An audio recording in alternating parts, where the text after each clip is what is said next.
The hotel room in Prague smelled like expensive cologne and death. Kaida pressed her bare back against the silk wallpaper, watching the businessman's chest rise and fall in sleep. Her fingers trembled around the syringe hidden in her palm. 27 minutes. That's how long she had before the security cameras cycled back to this floor. The drug would stop his heart in 90 seconds, mimicking a stroke so perfectly that no autopsy would question it. She'd done this 43 times before.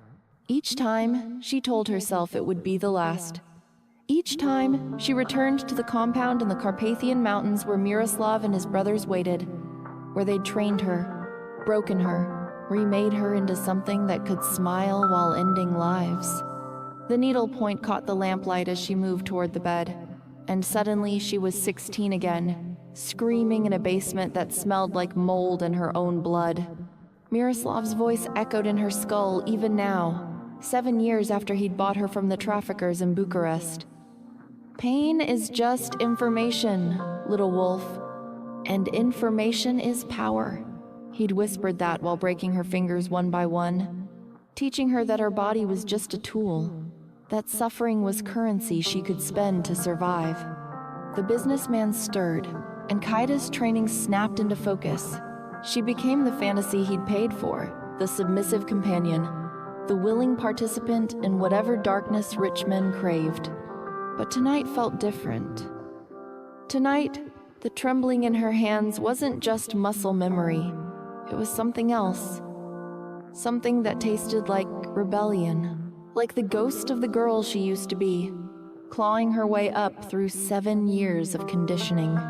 She leaned over him, positioning the needle above the femoral artery, and in that moment, the hotel room door exploded inward with a sound like thunder splitting wood. 3 men in tactical gear flooded the room. No, not men, 1 man, moving like 3. He had silver eyes and moved with the fluid precision of someone who'd killed more people than Kaida had years alive. The businessman jolted awake, reaching for the phone, but the intruder was already on him. 1 silenced shot, clean, professional. The body slumped back onto Egyptian cotton sheets that now bloomed red. Kaida stood frozen, still holding the useless syringe, watching this stranger eliminate her target with the casual efficiency of someone checking items off a grocery list. He turned those mercury eyes on her, and she saw something she hadn't seen in 7 years. Something that terrified her more than Miroslav's basement ever had. Recognition. Not of her face, but of what she was, of what she'd been made into. "Your handlers are dead," he said, his accent Swedish or Norwegian, cold as mountain water. "Miroslav, Ivan, Dmitri. I killed them 2 hours ago. You're done." The words didn't make sense. They couldn't be real. Miroslav was immortal. Miroslav was God and the devil combined. The architect of her nightmares. The only constant in a world that had forgotten she existed. "You're lying," Kaida heard herself say, but her voice sounded strange, small, like it belonged to someone else. "I left their bodies burning in the compound. Check your phone. The police scanner will confirm it within minutes." He moved toward the window, stepping over the dead businessman like he was furniture. "You can come with me, or you can wait for the backup handlers to collect you.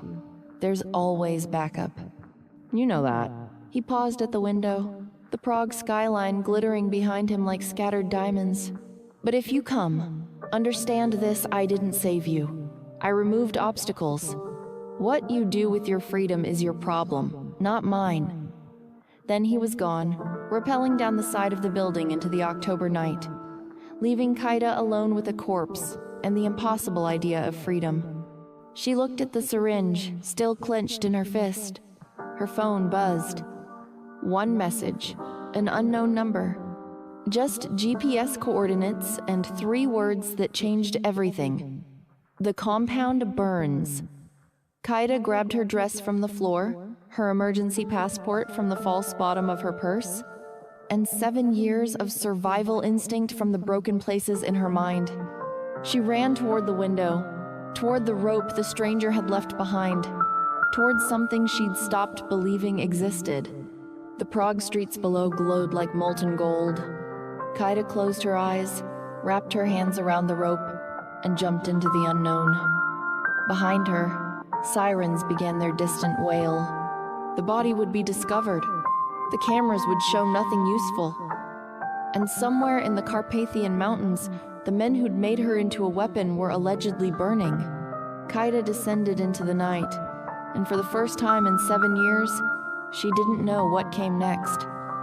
The terror of that was almost beautiful. 15 years old. That's all Kaida Theron had been when her mother sold her to pay a gambling debt in Bucharest.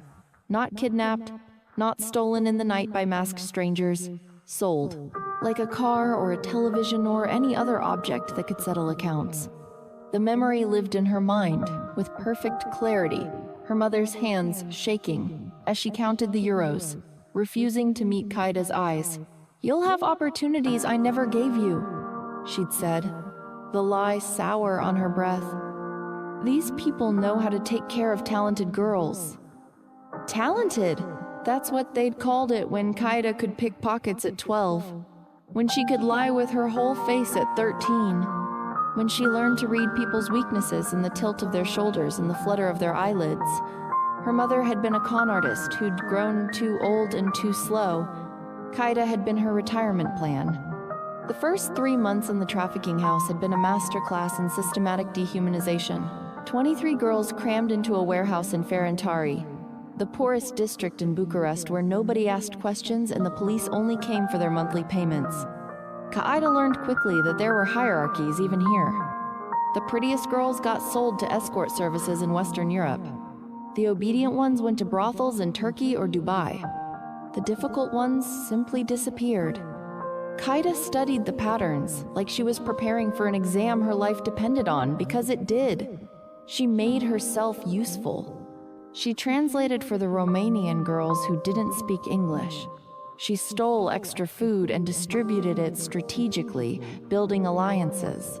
She learned the guards' schedules, their preferences, their weak moments. And when Miroslav came looking for something specific, Kaida made sure she was exactly what he needed. Miroslav Kovac didn't traffic in sex. He trafficked in silence. He ran an organization that provided specialized services to people wealthy enough to make problems disappear. Corporate espionage, political blackmail, and, when necessary, very clean murders. He needed operatives who were ghosts, people with no families to miss them, no identities to trace, no futures to mourn, people who could become anyone, be anywhere, vanish without causing ripples. When he walked through the warehouse that November afternoon, his eyes had passed over the beautiful girls, the crying girls, the defiant ones. He'd stopped in front of Kaida. "What's your name?" he'd asked, in Russian accented English. "Whatever you want it to be," she'd answered. She'd seen his smile then, cold and approving, like a teacher finding an unexpectedly gifted student. "You'll do," he'd said, and paid 3 times the asking price to the traffickers. Kaida had walked out of that warehouse thinking she'd outwitted death. She hadn't understood yet. She'd just traded one cage for a much more sophisticated one. The compound in the Carpathian Mountains had seemed almost beautiful at first, a sprawling estate hidden in pine forests, far from roads and witnesses. There were only 5 other operatives in training when Kaida arrived, 3 men in their 20s, 1 woman in her 30s, and a teenage boy named Alexei who'd been there for 2 years already. They were called students, but trained like soldiers. Tactical combat, weapons, proficiency, languages, seduction, pharmacology, infiltration techniques, lockpicking, computer systems. The curriculum was comprehensive and brutal. Those who failed a test simply disappeared. Kaida learned not to ask where they went. She threw herself into the training with desperate intensity, excelling at everything except the one thing that mattered most, the emotional detachment. Miroslav's specialty was training operatives who could seduce, manipulate, and kill without hesitation or remorse. But Kaida still felt everything. She just learned to hide it, deeper than the others could see. The breaking came 6 months into her training. Miroslav had noticed her reluctance during a role-playing exercise, where she was supposed to poison a mock target. "You're holding back, little wolf," he'd said, using the nickname he'd given her after watching her tear through the combat courses. "You still think you're human, that these skills make you special, powerful, but you're just meat with memories. Until you understand that, you're useless to me." Then he'd locked her in the basement with Alexei, kind, quiet Alexei who'd helped her with Russian grammar and shared his rations when she was sick. Miroslav's instructions were clear. Kill him, or they both died. The lights had gone out. In the darkness, Alexei had whispered, "It's okay. I've been here 3 years. I'm already dead. Just make it quick." Kaida had held the knife in her trembling hands, surrounded by darkness and impossible choices. That's when she'd learned what breaking actually meant. Not the moment you kill. The moment you realize you'll do anything to survive, even become the monster. The knife had felt so heavy, and then it hadn't felt like anything at all.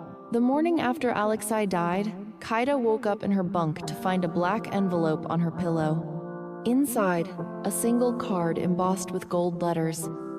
"Congratulations, you are now operational." No ceremony, no acknowledgement of what she'd done or who she'd lost. Just elevation to the next level of training. Miroslav had been right, she wasn't human anymore. She was something else now, something useful. The other operatives treated her differently after that. She'd crossed the line they'd all been forced to cross, joined the invisible fraternity of the damned. They were a family in the way that survivors of the same shipwreck are family bonded by shared trauma, not love. Over the next year, Kaida learned the final lessons. Advanced seduction techniques. How to kill with everything, from sniper rifles to bare hands. How to create untraceable identities. How to read corporate security systems. How to become invisible in crowds. Most importantly, she learned Miroslav's core philosophy. Everyone is corrupted by something. Find the corruption, and you control the person. Her first real assignment came 2 weeks after her 17th birthday. A software executive in Berlin who'd stolen technology from Miroslav's client. Kaida's job was simple.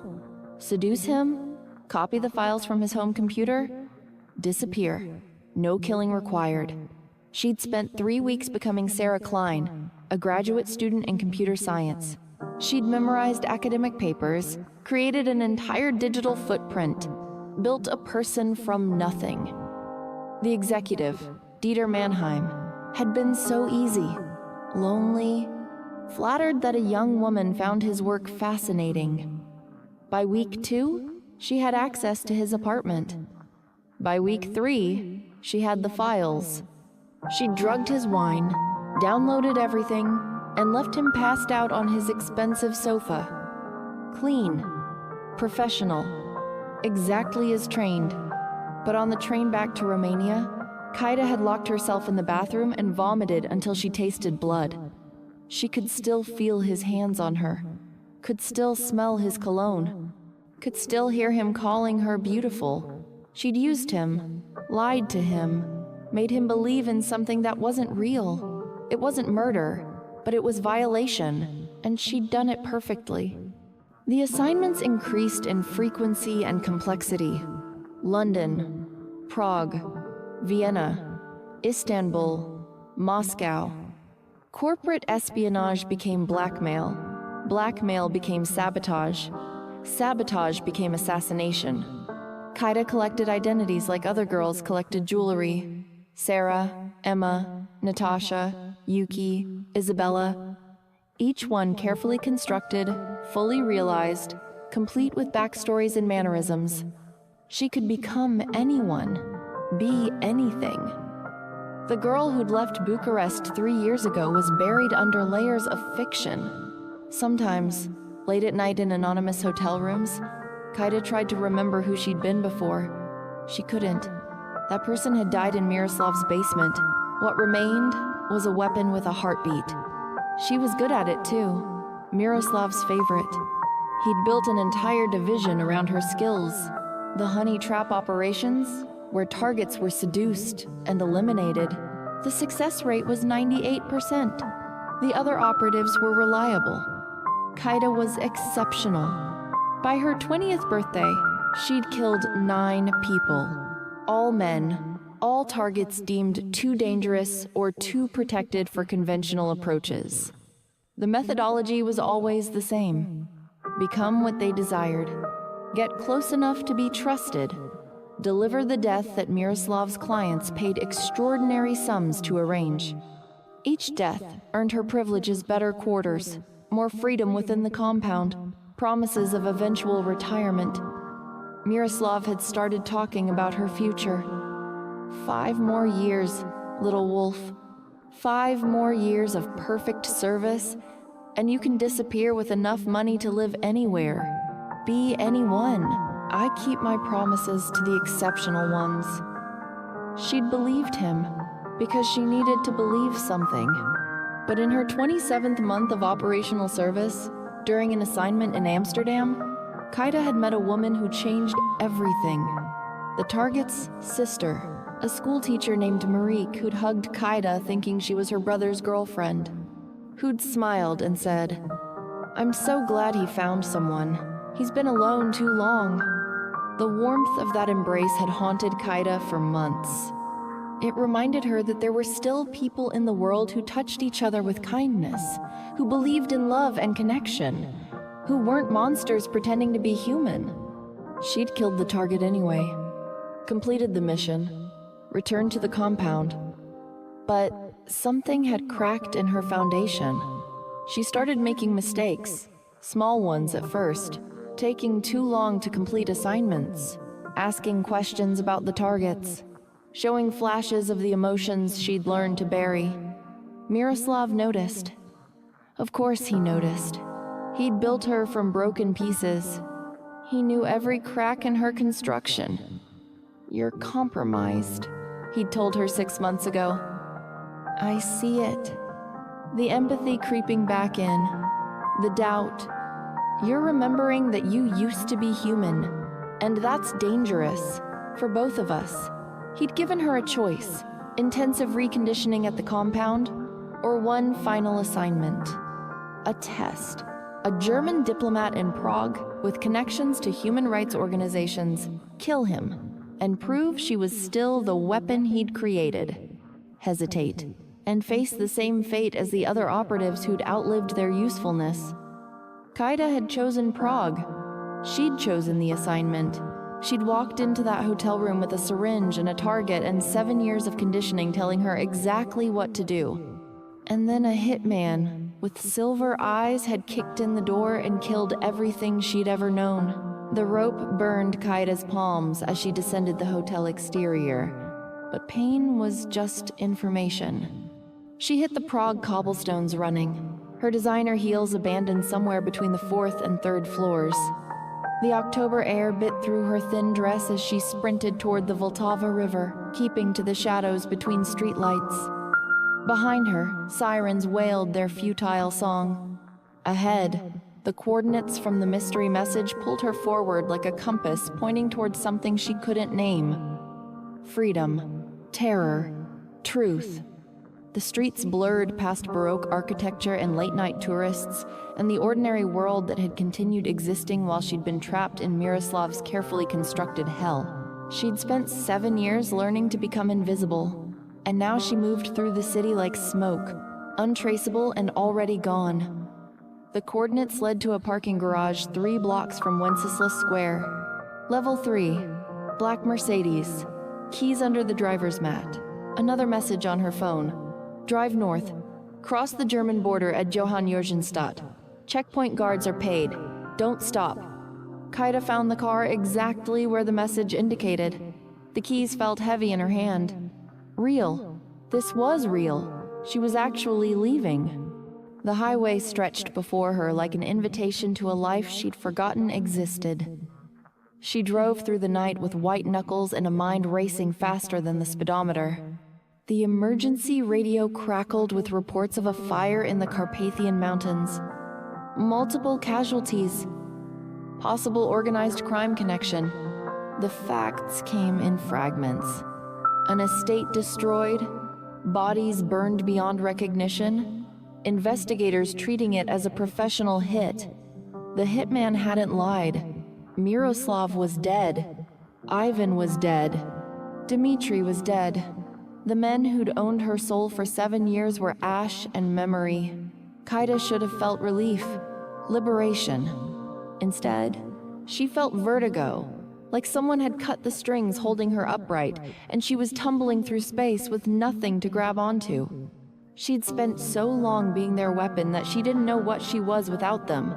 Just a girl with blood on her hands and nowhere to call home. The German border checkpoint appeared in the pre-dawn gray. Kaida's heart hammered as she approached, but the guard barely glanced at her forged passport. The bribe had been generous. She was waved through into a new country, a new life, with no more ceremony than crossing a street.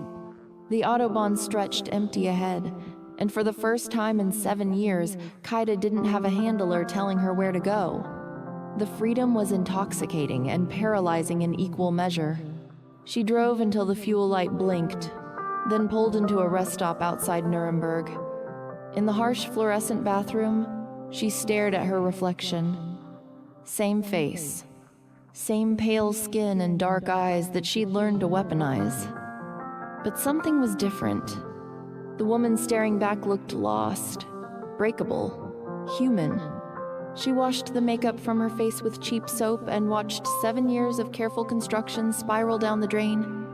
Underneath was someone she didn't recognize anymore.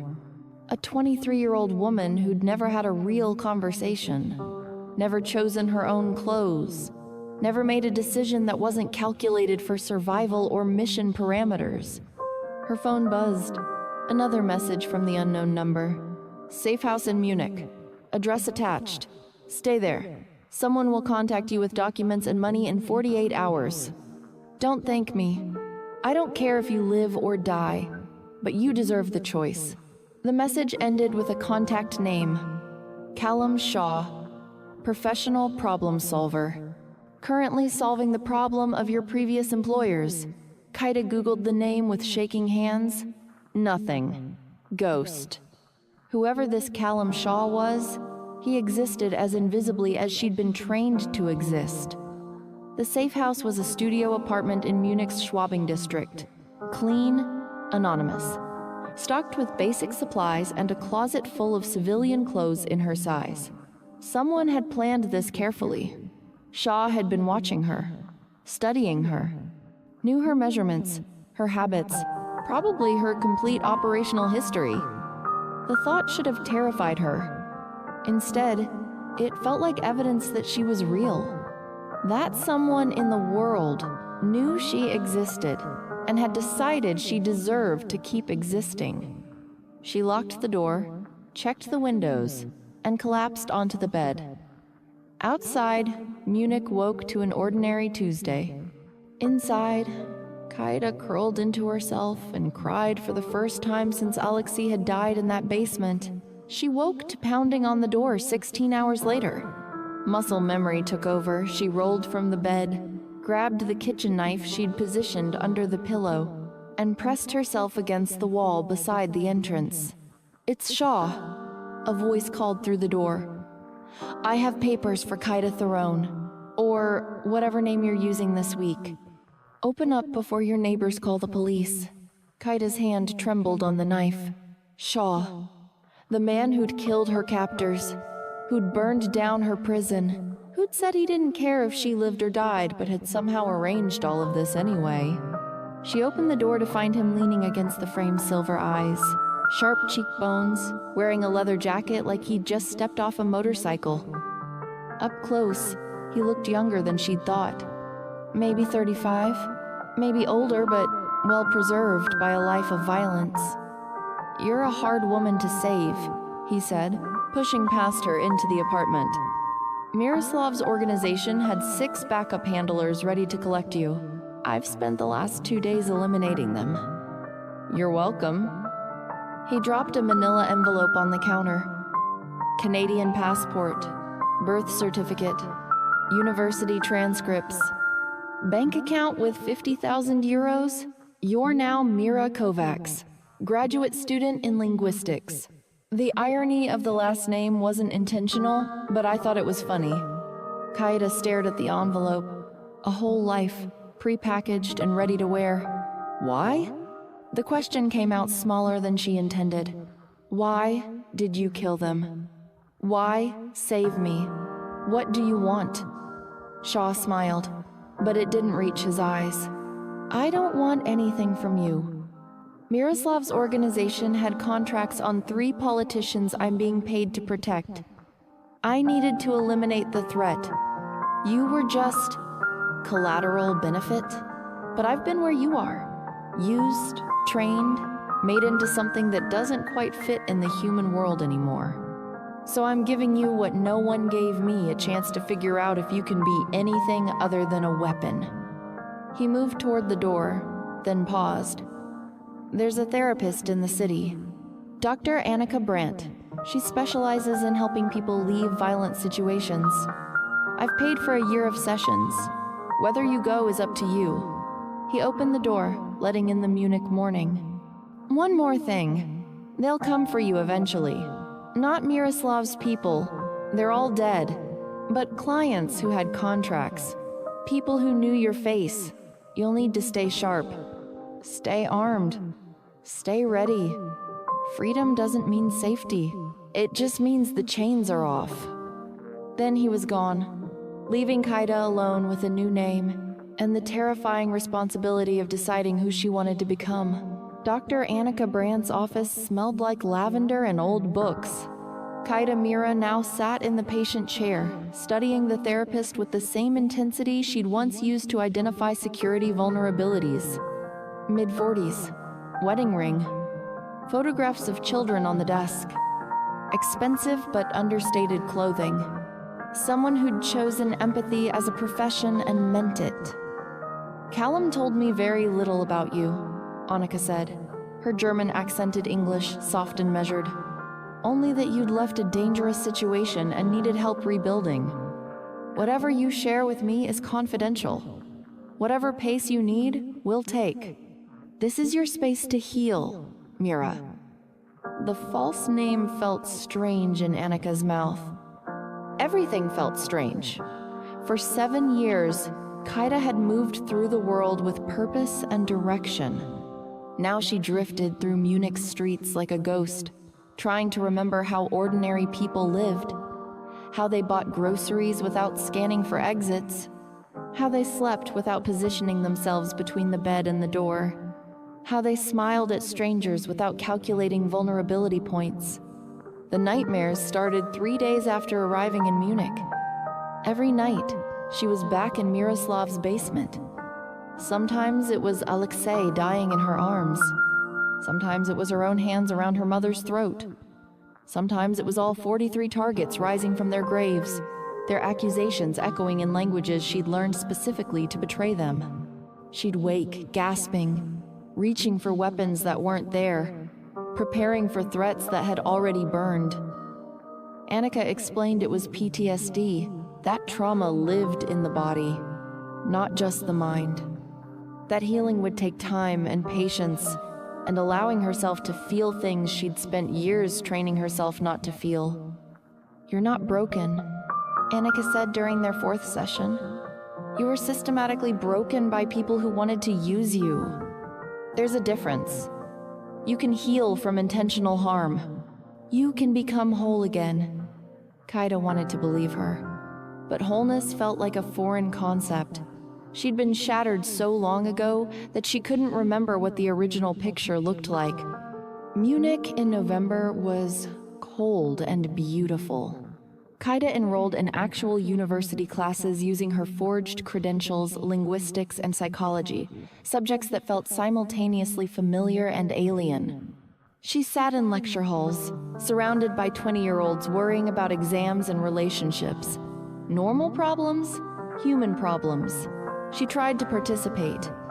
tried to care about phonetic analysis and cognitive development theories, but everything felt performative. She was acting human, not being human. The other students sensed her otherness without understanding it. She was too quiet, too watchful, too precise in her movements. They formed study groups and invited her with polite reluctance. She attended once, sitting in a coffee shop listening to their casual banter, and realized she had nothing to contribute. She'd never had a crush on a professor, never worried about student loans, never complained about parents or roommates or the ordinary friction of a normal life. She was an imposter in the world of the living. The university library became her sanctuary. Kaida spent hours there, researching things she'd never had time to learn. Philosophy, art history, poetry, the accumulated wisdom of humanity trying to understand itself. She read Kierkegaard on anxiety and Camus on absurdity, and found herself crying in the philosophy section over passages that named emotions she'd thought were uniquely hers. Other people had felt this disconnection, this sense of being fundamentally separate from the world. She wasn't alone in her lostness. The discovery was devastating and comforting in equal measure. One afternoon, a graduate student named Thomas found her crying over The Stranger and sat down across from her. "Heavy stuff, Camus," he said gently. "Want to talk about it?" Thomas was kind, earnest, studying comparative literature and working part-time at a bookstore. He had messy brown hair and glasses that slipped down his nose. He started joining her in the library, bringing her coffee, making observations about existentialism that were thoughtful and wrong in endearing ways. He was interested in her, attracted to her. Kaida saw it in the way he smiled, the way he found excuses to touch her arm, the way he invited her to poetry readings and film screenings. She should have pulled away. She was dangerous, damaged, built from trauma, and training with 43 murders hidden in her foundations. But Thomas's attention felt like sunlight after years underground. He made her laugh. He introduced her to his friends, other graduate students, who argued passionately about Proust and Derrida in tiny cafes. He invited her to his apartment for dinner, cooking pasta badly, and admitting he'd watched 3 YouTube videos to try to impress her. "You're different," he told her one evening, his hand reaching for hers across the table. "There's something about you, like you've seen things the rest of us can't imagine. It makes you seem, I don't know, deep, real. Everyone else our age feels like they're playing at being adults. You feel like you've already lived 3 lifetimes." Kaida froze. He was right. He saw her. Not the whole truth, but enough to be dangerous. She should end this, disappear, protect him from what she was. Instead, she let him kiss her, let herself be Mira, the linguistics student with a mysterious past, let herself pretend that normal was possible. For 3 weeks, she almost believed it. The attack came on a Tuesday evening. Kaida was walking home from Thomas's apartment, her mind still warm with ordinary happiness. They'd watched a French film and argued about the ending. He'd kissed her goodnight with nervous tenderness. She was thinking about texting him when she felt the shift of presence in the alley behind her. Professional, watching, waiting. 7 years of training screamed danger. She kept walking, studying reflections in shop windows, mapping exits and weapons. There, 20 meters back, man in dark clothing, athletic build, moving with purpose. Not a random mugger, someone who knew what she was. Kaida turned down a side street, accelerating into the darkness between buildings. The follower matched her pace. She could run, should run, but running meant never stopping. She was done running. She spun in the shadows, letting the predator become prey. He was good, stopped his pursuit immediately, hands raised. "Kaida Theron," he said in Russian accented English. "I mean no harm. I have information you need." He was young, maybe 25. Familiar in the way all of Miroslav's operatives were familiar. Shared training, shared trauma, shared understanding of violence as profession. "My name is Mira," she said carefully, her hand closing around the knife she kept in her jacket. "You have the wrong person." He smiled sadly. "I trained with you 3 years ago, before I was deployed to Moscow operations. You don't remember me. You were focused on seduction training. I was just another face. But I remember you. We all remember the prodigy." He stepped into better light, hands still raised. "My name is Victor. I was one of Dmitri's assets. I was in Street Petersburg when Shaw burned the compound. When he killed our handlers. I survived because I wasn't there. But now I'm adrift, just like you. No purpose, no direction, no handlers telling me what to do next." Kaida studied him for tells. Lies usually showed in micro-expressions, in the tension of jaw muscles, in pupils contracting. Victor seemed genuine, seemed lost. "What do you want?" she asked. Victor lowered his hands slowly. "There are 7 of us left. 7 operatives who weren't at the compound. We've been trying to figure out what happens next.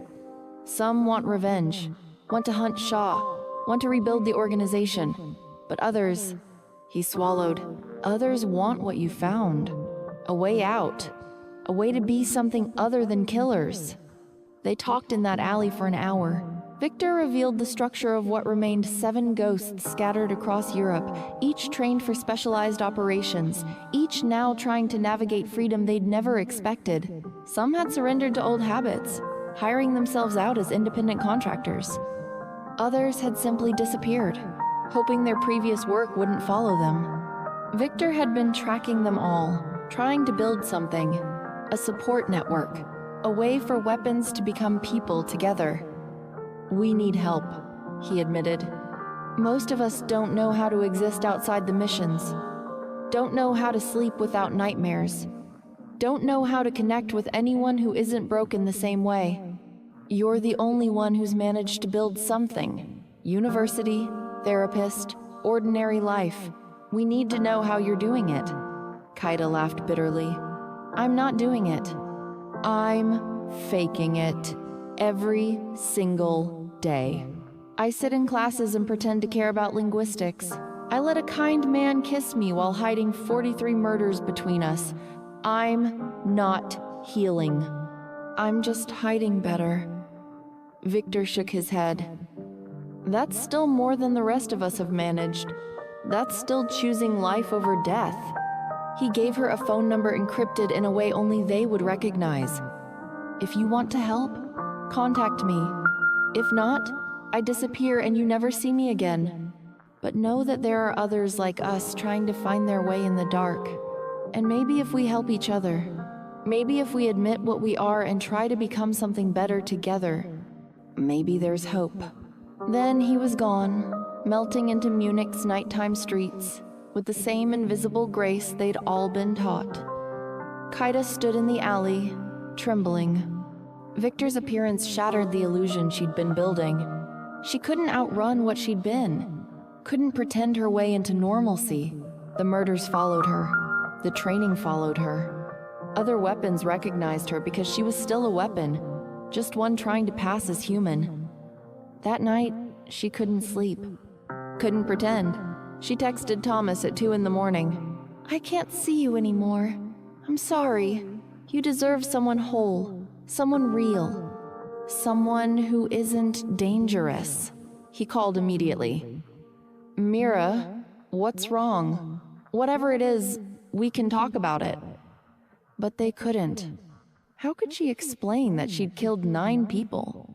That she'd been sold as a child and rebuilt as a weapon? That every smile she'd given him was calculated, every response measured against years of seduction training? He'd run. Or worse, he'd try to save her, and she didn't deserve saving. She ignored his calls, deleted his messages, burned that bridge like Shaw had burned the compound. It hurt more than she'd expected losing something good, because she was too damaged to keep it. But it was the right choice, the moral choice. Thomas got to keep his innocence, got to find someone who could love him without calculating the 14 ways she could kill him in his sleep.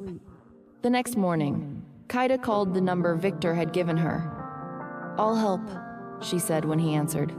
"I'll help the others try to find their way out. But on one condition, no more killing, no more operations.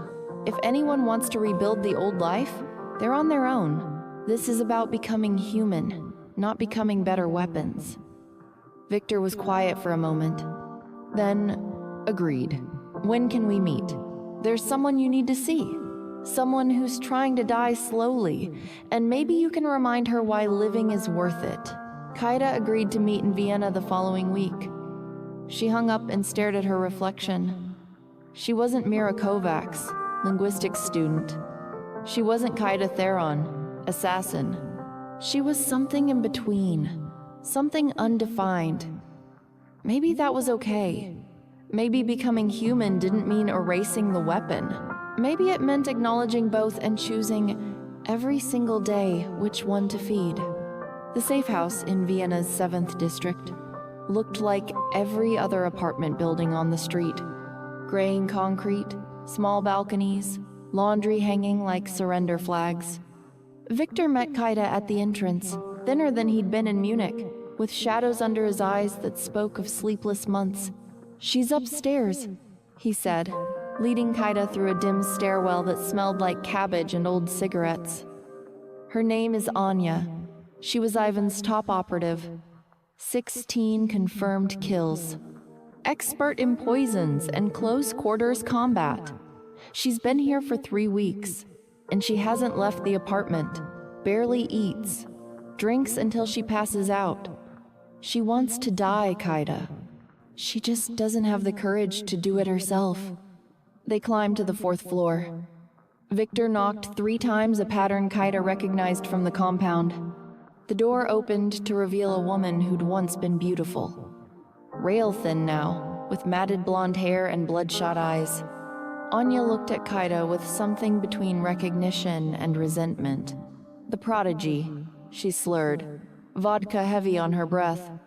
"Come to save us all with your university classes and your therapy sessions," Victor told me. "You think you're better than the rest of us because you're pretending to be normal?" Kaida stepped into the apartment. It was a disaster. Empty bottles, unwashed dishes, curtains drawn against daylight. The smell of despair was thick enough to taste. "I don't think I'm better," she said quietly. "I think I'm trying. There's a difference." Anya laughed bitterly. "Trying. Such a pretty word for lying to yourself. We're murderers, Kaida. We don't get redemption. We don't get second chances. We get exactly what we deserve, memories that eat us alive, and the knowledge that we sold our souls for survival." She collapsed onto a stained sofa, cradling her vodka bottle like a child. "I killed 16 people. I remember every one. Their faces, their last words, the sound they made when they realized they were dying. It plays on loop in my head, every single day. Tell me how your therapist fixes that." Kaida sat down across from her, studying the wreckage of a woman who'd given up. She saw herself in Anya, saw the future she'd been sprinting toward before Shaw had blown open the door. "She doesn't fix it," Kaida admitted. "The memories don't go away. The guilt doesn't disappear. But she's teaching me something else. She's teaching me that what we did doesn't have to define what we become. That making different choices today doesn't erase yesterday, but it writes a different tomorrow." Anya's eyes filled with tears. "I don't want a tomorrow. I want to go back. I want to be 15 again, before the trafficking ring, before Ivan. I want to unmake every choice that led me here." Her voice broke. "But I can't. None of us can. So what's the point? Why suffer through the guilt when we could just stop?" Kaida leaned forward, her voice steady. "Because the people we killed don't get that choice. They don't get to opt out of being dead. They don't get tomorrow. But we do. And maybe, Maybe if we use those tomorrows to be better, to help people instead of hurting them, to create something instead of destroying, maybe that doesn't balance the scales. Maybe nothing balances murder, but it's something. It's choosing life over death, light over darkness. It's the only redemption we're going to get. The apartment fell silent except for Anya's ragged breathing. Victor stood by the door, watching, waiting. Finally, Anya spoke. I don't know how to do that. How to be anything except what they made me. Kaida stood, extending her hand. Neither do I. But we learn together, one day at a time, one choice at a time, starting with getting you into a shower and getting some food in you. Then we find you a therapist. Then we figure out the rest. Anya stared at Kaida's outstretched hand for a long moment. Then, slowly, she took it. Victor exhaled relief. Over the next 3 days, they cleaned the apartment together. Kaida and Victor taking shifts, making sure Anya ate, making sure she didn't drink, making sure she kept breathing. They talked, shared stories, named their ghosts. Anya had been trafficked at 13, had killed her first target at 17, had spent 8 years believing she was nothing but a weapon. Hearing her story, Kaida realized they were all variations on the same theme. Children stolen or sold, broken down, rebuilt as instruments of death. We're survivors, Kaida told them on the third night, sitting around a small table with tea instead of vodka. Before we were weapons, we were survivors. That's still in us. That strength, that will to live. We just need to remember how to use it for ourselves instead of for handlers who are dead. Victor nodded. There are 4 more. 4 other operatives scattered across Europe. I've been trying to reach them, bring them together. If we can build a network, a support system, maybe we stand a chance. But building something meant risk. It meant exposure. It meant trusting people who'd been trained never to trust anyone. That night, alone in her hotel room, Kaida called Shaw's number. It rang 7 times before he answered. You're supposed to be lying low, he said without preamble. Instead, I hear you're collecting damaged operatives like stray cats. That's stupid. That's dangerous. That's exactly how you get identified and eliminated by people with long memories and longer reach. Kaida gripped the phone tighter. I can't do this alone. None of us can. We need each other. And before you tell me that's weakness, remember that you could have left me in that hotel room. Could have let Miroslav's backup handlers collect me. But you didn't. So maybe you understand that weapons deserve a chance to rest in peace. Shaw was silent for so long, Kaida thought he'd hung up. Then, there's a facility outside Prague. It used to be a psychiatric hospital. It's been closed for 20 years. I own it. You could use it. Bring your strays there. Work on becoming human away from civilian populations. I'll provide security monitoring. Make sure no one comes looking. Kaida's breath caught. Why would you do that? Shaw's laugh was dry. Because I'm getting soft in my old age. Or because watching weapons try to become people is more interesting than killing for money. Take your pick. I'll send you the address. He hung up before she could respond. Kaida sat in the darkness, holding a phone and a future that had just become slightly more possible. The facility outside Prague looked like something from a horror film's sprawling Victorian architecture overtaken by ivy, broken windows staring like empty eyes, grounds returning to wild forest. But inside, the bones were solid. Electric and plumbing still functional. Rooms that could be cleaned and converted. Space enough for 12 people to learn how to live without killing. Kaida stood in the main hall with Victor and Anya, studying the decay and seeing potential. It's perfect, Anya said, her voice stronger than it had been in Vienna. 3 weeks without alcohol had brought color back to her face, clarity to her eyes. Isolated enough that we can't hurt anyone, but close enough to Prague that we can access supplies, resources. become part of the world again slowly. Victor nodded. I've contacted the others. 3 have agreed to come. 2 refuse to trust the setup. 1 hasn't responded. That's 4 of us plus 3 more. 7 people trying to figure out how to stop being weapons. They spent 2 months transforming the facility. Shaw provided funds and equipment generators, furniture, supplies. Kaida used her sessions with Annika to develop a program. Structure, routine, individual therapy, and group sessions. Physical training that wasn't about killing but about reclaiming bodies that had been trained as instruments of violence. The first 3 arrived in January. Marcus, a British operative who specialized in sniper work, haunted by 12 kills from distances that made them abstract until they weren't. Elena, Romanian, explosives expert, jumping at every loud noise. Kirill, Russian, interrogation specialist, who couldn't stop analyzing everyone's body language for lies.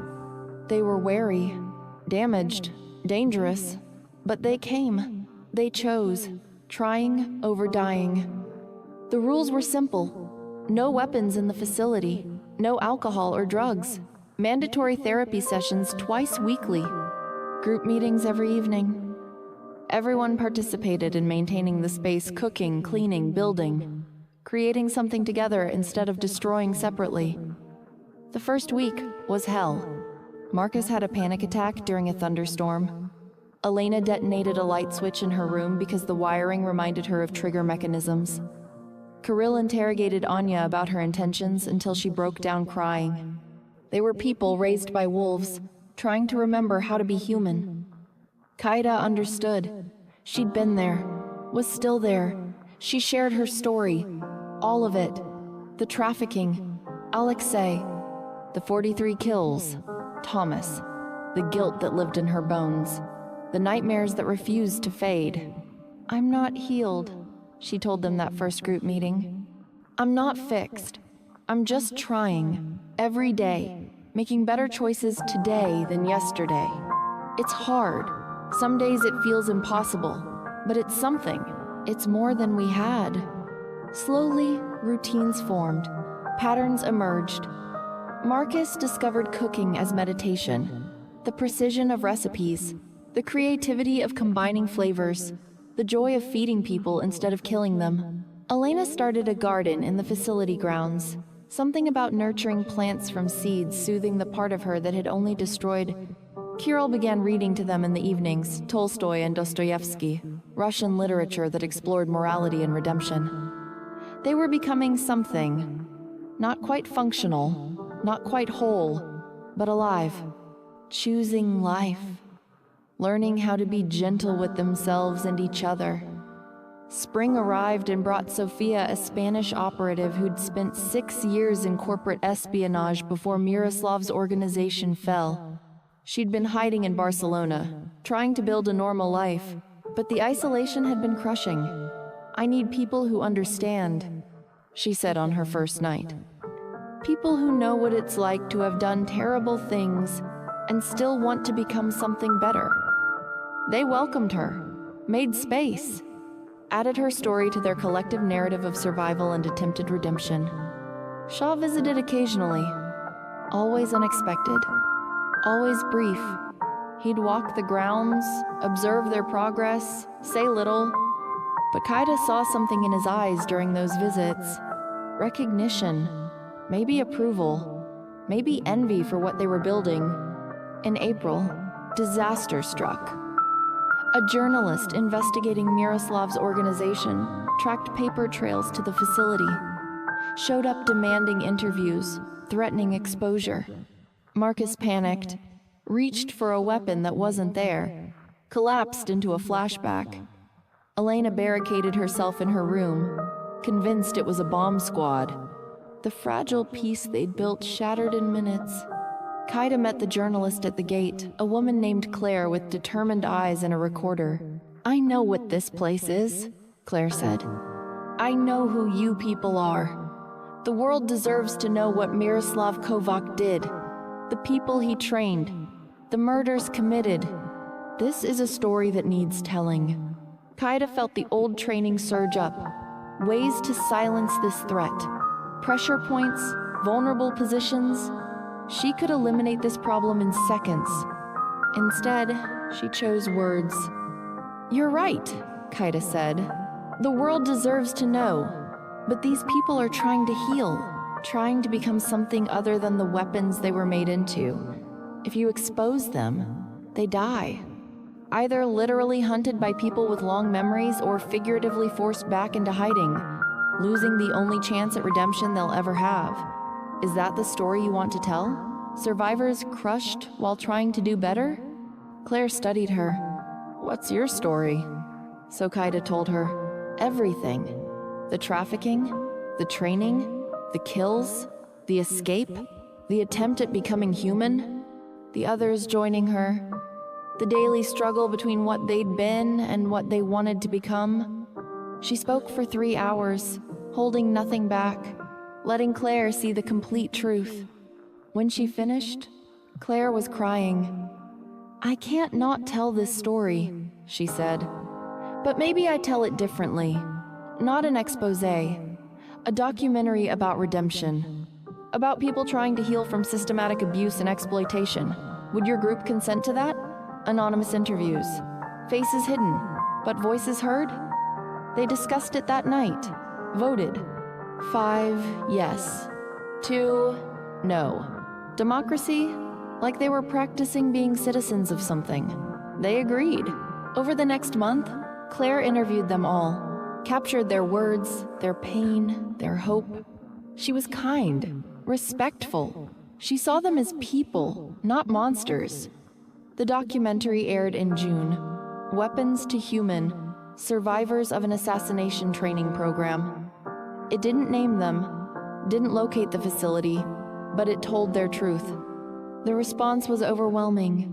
Therapists offering free services, trauma specialists wanting to study their recovery, other survivors from different trafficking rings, different exploitation schemes reaching out, asking if there was room for more people learning to be human. The sanctuary was no longer just 7 people hiding. It was becoming something bigger, something that mattered.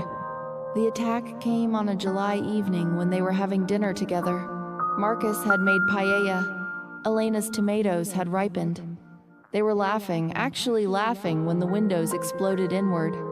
Glass and smoke and bullets tearing through their sanctuary. Kaida's training snapped into focus. She counted attackers by weapon signatures. 4, maybe 5. Professional. Well-armed. She grabbed Anya, pulled her behind the overturned table. "Basement! Everyone to the basement!" They'd prepared for this. Shaw had insisted on emergency protocols, escape routes, safe rooms, the reality of their past catching up. But preparation didn't make it less terrifying. Marcus was hit, bullet through the shoulder. He went down screaming, and Carell dragged him toward the basement stairs. Elena froze, paralyzed by the explosions. Sophia slapped her, hard, breaking the trance. They ran. Kaida stayed, covering their retreat. Old instincts, old skills. She'd sworn off killing, but defense was different. She could defend without killing. She hoped. The attackers breached the main door. 3 men in tactical gear, weapons raised. Kaida recognized the lead operative's stance, Petrov, one of Miroslav's contractors. Hired by clients whose operations had been disrupted when the organization fell. Revenge, business, same difference. "Kaida Theron," Petrov called out in Russian. "We have no quarrel with the others, just you. You killed our revenue stream when you helped destroy Miroslav's operation. Clients are unhappy, contracts unfulfilled. You owe debts, blood debts." Kaida's mind raced. She could fight, could probably take 2 of them before they got her. But the 3rd would pursue her family downstairs. Her family, when had she started thinking of them as family? "Let me make this right," she called back. "I have money, Shaw's money. Take it. Leave the others alone. This doesn't have to be bloodshed." Petrov laughed. You think this is about money? This is about reputation, about showing what happens to people who disrupt our operations. You die, they watch. The others scatter. The message is sent. He raised his weapon. Kaida saw the shot coming, saw the trajectory, saw death. Then the wall exploded. Shaw came through it like vengeance incarnate. No door, no warning, just sudden, overwhelming violence. He moved through Petrov's team like a scythe through wheat.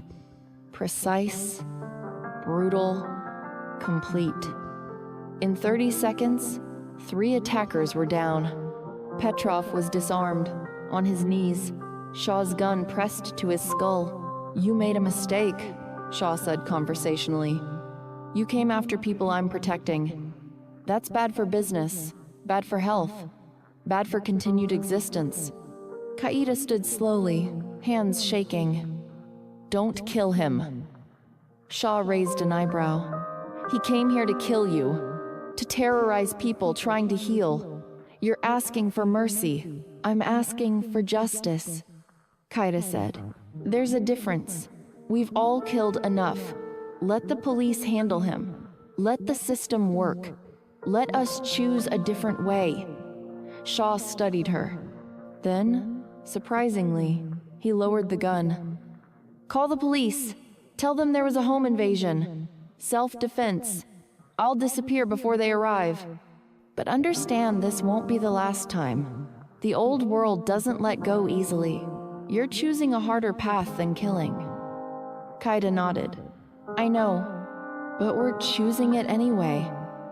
The police came, took statements, arrested the surviving attacker, found the bodies of his companions.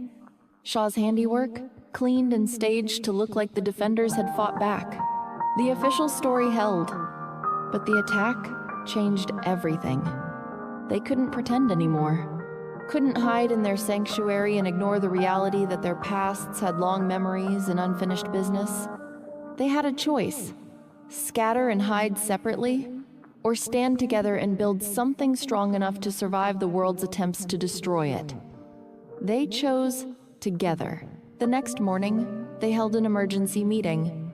Marcus, bandaged and pale but alive, spoke first. We can't just be victims learning to heal. We need to be survivors who help other survivors. This facility shouldn't be hidden. It should be a beacon, a place where anyone trying to leave violence can find refuge. Elena agreed. We have skills. Not just killing skills. Strategy. Languages. Technology. Security. We can help people escape trafficking rings, witness protection cases, domestic violence situations. We can use what we were for something that matters, Sophia added. We'll be targets, always. But if we're helping enough people, if we're building something that matters, maybe that's purpose. Maybe that's how we transform the weapon into a shield. Kaida looked around the room at these damaged, determined people who'd become family. We'll need resources, legitimacy, legal protection. This becomes official, a registered nonprofit, above board, transparent. We stop hiding what we are and start owning it. Yes, we were weapons. Yes, we've killed. But now we're choosing to protect instead of destroy. Now we're offering other weapons the same choice we were given. They voted, unanimous. The sanctuary became Phoenix House, a rehabilitation and protection center for people escaping organized violence. Claire's documentary had already brought attention. Now they'd use that attention strategically. Shaw was less enthusiastic when Kaida called to tell him the plan. You're painting a target on yourselves, making yourselves visible to every crime organization who sees you as a threat. Yes, Kaida agreed. But we're also making ourselves visible to law enforcement, human rights organizations, journalists. We become too public to kill quietly. And if they come for us anyway, at least we're together. At least we're fighting for something that matters. Shaw sighed. You're going to make my job harder. But fine. I'll provide security consulting. Pro bono. Because apparently I've developed ethics in my old age, and it's deeply inconvenient. He hung up, but Kaida heard the pride underneath his irritation. They'd become what he'd hoped they could become when he'd burned down Miroslav's compound. Not just survivors, fighters for something better. By September, Phoenix House was operational. They'd helped 3 women escape trafficking rings, provided safe haven for 2 witnesses in organized crime trials, started a training program teaching self-defense and trauma recovery to domestic violence survivors. They were public, vulnerable, but purposeful. For the first time since she was 15 years old, Kaida felt like she mattered for something other than her ability to kill. She was building instead of destroying, protecting instead of hunting, choosing light even though darkness was easier. The weapon was learning to be human, and the human was learning that strength could mean something other than violence. 2 years after Shaw killed her captors, Kaida stood in Phoenix House's renovated conference room, addressing a group of 18 people, former operatives, trafficking survivors, witnesses seeking protection, domestic violence escapees. The sanctuary had grown, evolved, become something none of them had imagined possible. Outside, autumn painted the Prague forest in gold and rust. Inside, they were building lives from the ruins of trauma. Recovery isn't linear, Kaida told the new arrivals, her voice steady with hard-won wisdom. Some days you'll feel human. Some days you'll feel like the monster they made you into. Both are real. Both are you. The goal isn't erasing what happened. It's integrating it. Becoming someone who carries that history but isn't defined by it. Someone who uses their strength to protect instead of harm. Anya stood beside her now, co-director of Phoenix House, 2 years sober, studying to become a licensed trauma counselor. Marcus ran their culinary therapy program, teaching survivors that hands which had once killed could also nourish. Elena managed their gardens, providing both metaphorical and literal growth. They were living proof that transformation was possible. Difficult, ongoing, but possible. The documentary had done more than raise awareness. It had started conversations globally about the long-term effects of systematic exploitation, about rehabilitation for people trained in violence, about redemption and second chances. Universities wanted to study their model. Human rights organizations provided funding.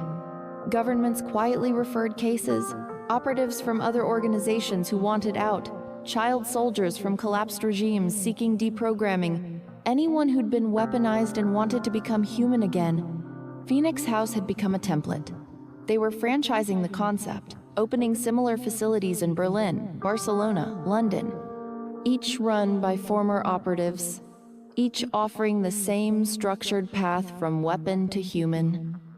It wasn't perfect. They'd lost people.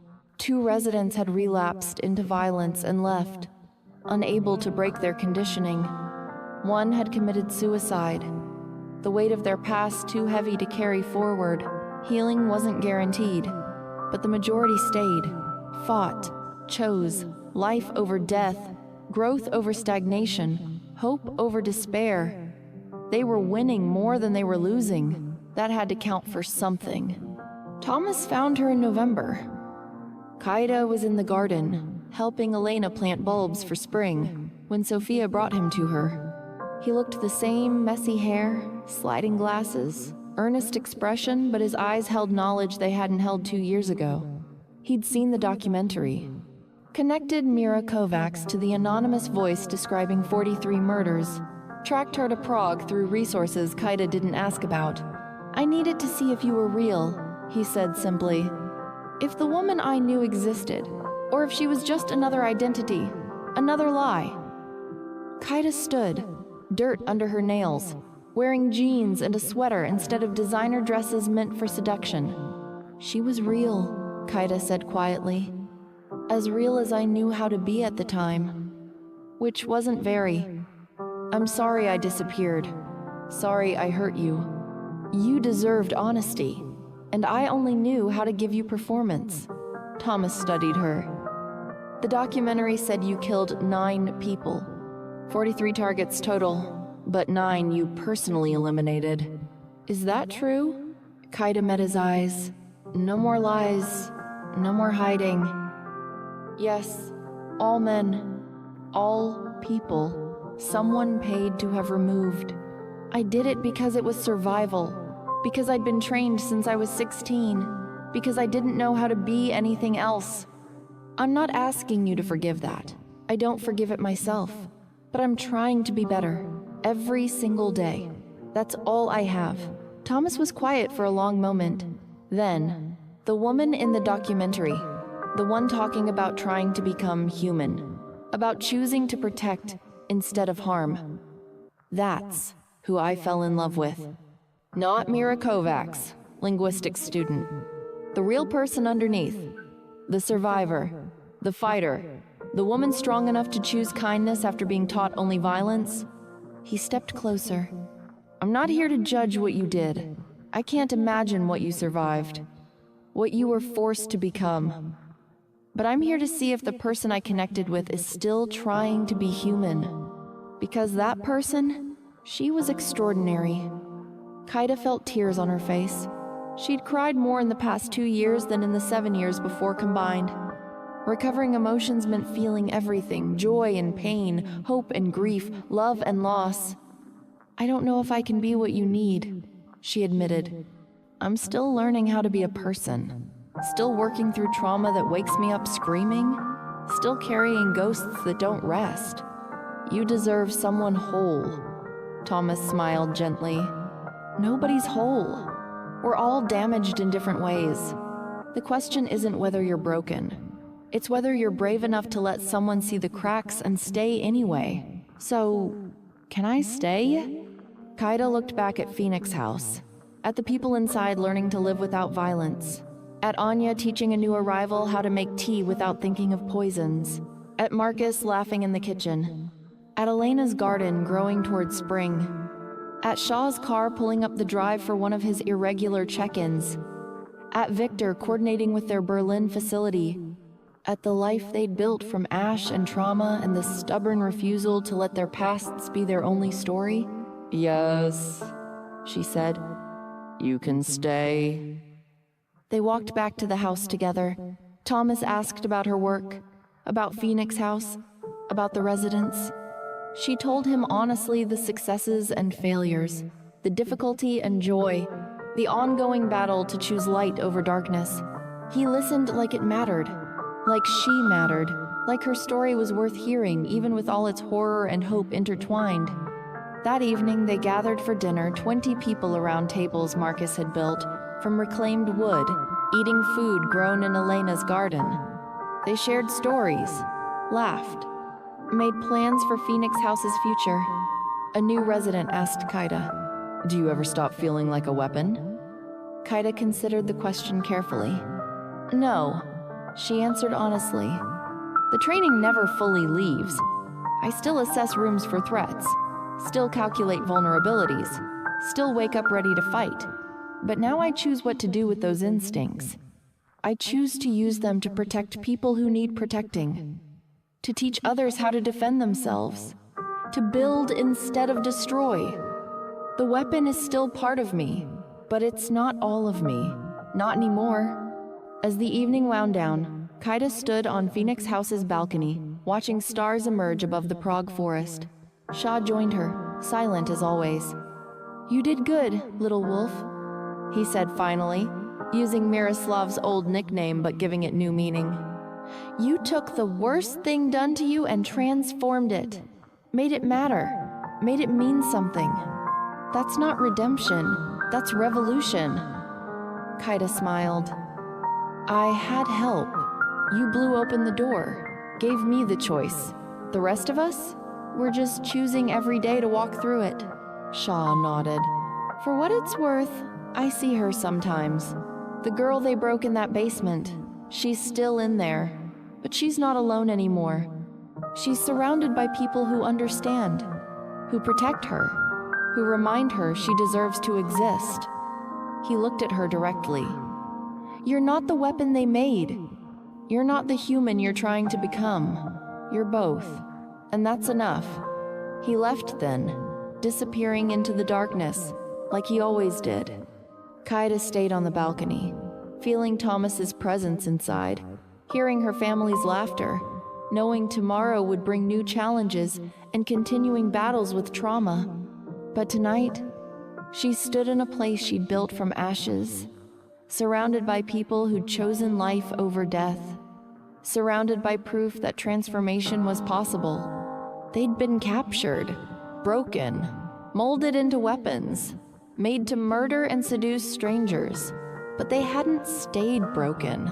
They'd found each other, built something that mattered, chosen humanity over monstrosity, chosen hope over despair, chosen every single day to be more than what was done to them.